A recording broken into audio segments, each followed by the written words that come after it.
Quelle est votre solution de rechange face au multiculturalisme et à l'immigration de masse? En tout cas, c'est certainement pas, comme l'a dit Gérard Bouchard et Charles Taylor, de remplacer le multiculturalisme par l'interculturalisme. Parce que de l'aveu même de ces deux personnes, dans le fond, c'est la même chose. C'est-à-dire que l'interculturalisme, c'est le multiculturalisme québécisé. Le multiculturalisme à saveur québécoise. La seule différence, c'est qu'on met l'accent un peu plus sur le partage de la langue française. Mais pour le reste, c'est la même chose. C'est-à-dire de prôner un modèle du vivre séparé qui, dans le fond, comme je l'ai dit plus tôt, nous dénationalise et qui est un facteur de désintégration.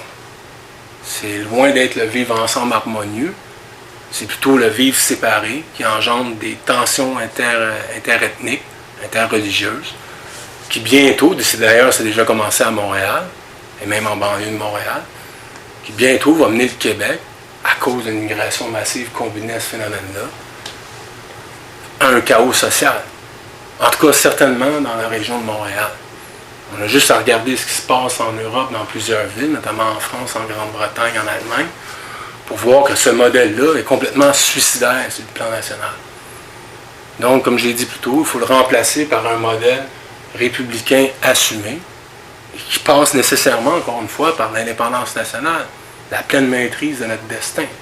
On vit depuis 1982 sous une constitution qui nous a été imposée. Maintenant, il est temps de faire l'indépendance pour adopter notre propre constitution nationale qui va réaffirmer nos valeurs, les valeurs modernes de la civilisation occidentale. Quelles sont-elles? Séparation de l'État des religions, laïcité de l'État. Évidemment, le français, c'est une valeur aussi, c'est notre langue nationale.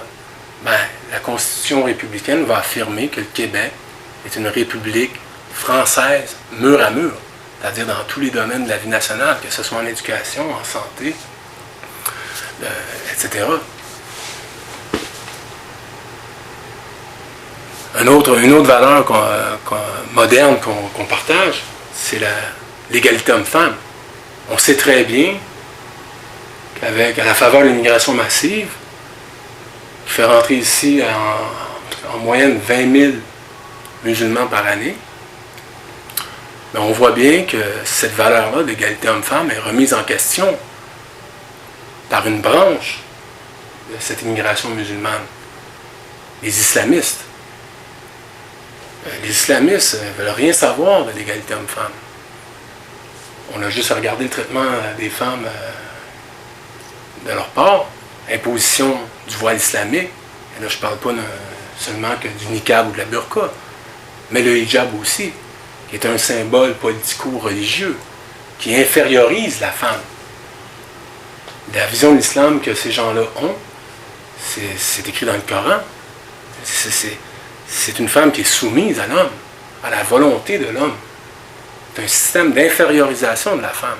C'est pas vrai que nos mères se sont battues ici, et dans l'Occident en général, pour atteindre l'égalité homme-femme, pour aujourd'hui, au nom de l'ouverture à l'autre, du respect de la différence, de l'interculturalisme ou du multiculturalisme, c'est pas vrai qu'on va accepter de voir au Québec le droit des femmes régresser. Ça n'a pas de sens. Alors évidemment, encore une fois, il faut comprendre, il faut saisir l'importance de l'indépendance nationale. Si on décide de rester une province, ces problèmes-là vont aller en s'accentuant, ce qui va mener au chaos social. On parle de l'immigration massive. L'immigration massive, c'est un fléau en ce moment, surtout lorsqu'on la combine au multiculturalisme et au bilinguisme, qui favorise notre assimilation, qui accentue la cadence dans ce sens-là. Le Québec, il y a 7,9 millions d'habitants, 6 millions d'entre eux font partie de la nation québécoise. C'est pas vrai qu'un peuple de cette taille-là puisse intégrer 55 000 immigrants par année. C'est de la folie pure. 55 000 immigrants par année sur 10 ans, c'est l'équivalent de la ville de Québec. Sur 25 ans, c'est à peu près l'équivalent de la ville de Montréal. Mais qu'est-ce qu'on veut, là? Est-ce qu'on tient tant que ça à se flinguer? Il va falloir réagir de façon vigoureuse dans ce dossier-là. D'autant plus qu'on n'a pas besoin, sur le plan économique, et aussi on n'a pas besoin pour rajeunir la population. Sur le plan économique, les deux chercheurs québécois qui ont publié un livre récemment, le Remède imaginaire, qui dans le fond appuie le Parti indépendantiste là-dedans. Depuis 30 ans, la situation économique des immigrants se détériore. Ils ont des taux de chômage beaucoup plus élevés que les natifs. Ils gagnent des revenus beaucoup moindres que les natifs, donc ils payent moins d'impôts. Et pourtant, ils reçoivent les mêmes services sociaux, les mêmes services publics, ce qui apporte un fardeau supplémentaire pour les payeurs de taxes et d'impôts québécois. On vit une crise de finances publiques, on ne sait même pas si on est capable d'assurer la pérennité de nos services publics de santé, d'éducation, de retraite, etc. Et ce qu'on remarque, c'est que, contrairement au mythe que l'immigration servirait à la croissance économique, à financer nos systèmes publics, mais c'est le contraire qui se produit. La plupart des immigrants qui n'ont pas les compétences ni les diplômes dont le Québec a besoin, ce n'est pas un ajout, un plus pour le Québec.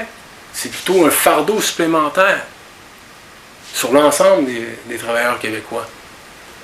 D'autant plus, autre conclusion qui émane de plusieurs recherches dans le monde occidental, en Europe, aux États-Unis, au Québec et dans le reste du Canada, c'est que l'immigration massive, on voit très bien que ça a un impact sur les salaires. C'est-à-dire que ça met une pression à la baisse sur les salaires des gens.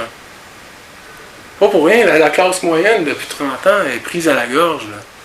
Ils n'augmentent pas leur niveau de vie ni leur qualité de vie. Les salaires stagnent. Le chômage de masse est constant. S'accentue lors des périodes de crise comme celle qu'on vit en ce moment. Et là, on nous dit que les immigrants viendraient nous aider. Mais non, c'est le contraire. Ils font diminuer les salaires, ils font en sorte que le chômage de masse se perpétue, puis ils mettent un fardeau supplémentaire sur le financement de nos services publics. Donc, si l'immigration n'est pas justifiée sur le plan économique, elle n'est certainement pas justifiée sur le plan culturel, puisque plus de la moitié des immigrants qu'on reçoit annuellement ne s'intègrent pas à notre nation, fréquentent des institutions anglaises, travaillent en anglais, deviennent citoyens canadiens pour mieux voter contre nous. Je ne vois pas quel argument pourrait soutenir cette thèse-là de la nécessité de l'immigration de masse. L'autre aspect, l'argument, c'est qu'on a une population vieillissante.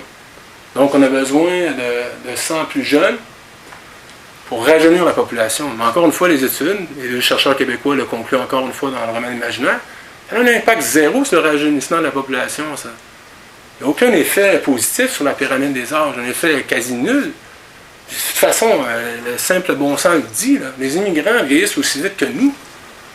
Si on veut vraiment rajeunir la nation québécoise, mais ça passe par une politique nataliste vigoureuse. C'est-à-dire que l'État québécois offre le soutien financier nécessaire aux femmes désireuses d'avoir des enfants. Pour rajeunir une population, ça passe par l'augmentation des naissances. Et pour renouveler une population, renouveler une nation, bien, ça prend 2,1 enfants par femme. Maintenant, on n'a même pas 1,7 par femme dans l'ensemble du Québec. Et à Montréal, c'est même pas 1,4 chez les Québécois.